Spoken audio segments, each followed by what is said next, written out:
Assalomu alaykum. Bu murojaatim O'zbekistondagi barcha musulmon ahliga. Xullas, Umar Qo'chqarov kanaliga a'zo bo'lgan obunachilar ehtiyot bo'linglar. Xullas, men ham o'sha Umar Qo'chqarovni obunachisi edim. Mamlaq gaplashib turardik. Otilmaguncha bilmas edim u odamni qanaqaligini. Xullas, deport bo'lib qolib O'zbekistonga kelib qoldim. U Umar Qo'chqarov deganlari aytdiki, deport yechamiz, shu ish bilan shug'ullanyapmiz deb pul talab qildi. O'zimda pul yo'q. Undan bundan qarz olib yurib berdim u iflosga, itni bolasiga. Insonni bolasi deb o'ylamayman uni. Qancha Xudoning zorini qildim, aldadi baribir. Pulni olib meni blokka tiqib qo'ydi. O'shanga odamlar ehtiyot bo'linglar. O'sha Umar Qo'chqarov u hayvonni bolasi yo Xorazmdan yo Qashqadaryodan shevasi shunga tortyapti.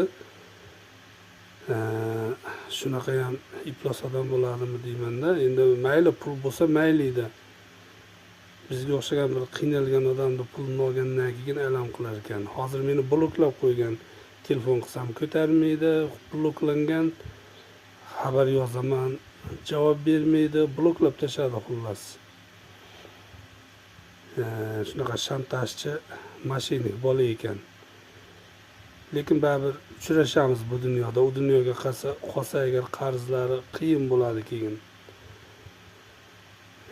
O'shanga shu murojaatimni yetkazib qo'yinglar, tanigan bilganlar bo'lsa. Baribir u odamni taniydiganlar ko'p, u bloger.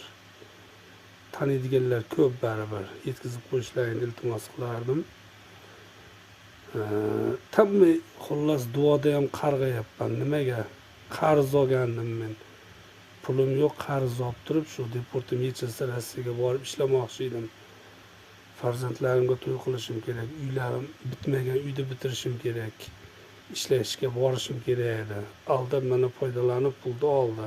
Lekin u pulni men berilganim yo'q, qarz olgandim. O'shuning uchun iltimos sizlardan shu xabarimni yetkazinglar, taniganlar, bilganlar. Agar ishlaring tushib qolsa, bu Umar Qo'chqarov deganga ehtiyot bo'linglar. Bu g'irt mashinik ekan, aldanib qolmanglar xullas. Ehtiyot bo'lasizlar, iltimos sizlardan. Lekin rozi emasman. Shu bergan pullarimni qaytarsa qaytardi, qaytarmasa tinmay duo qilyapman. Yaqin insonni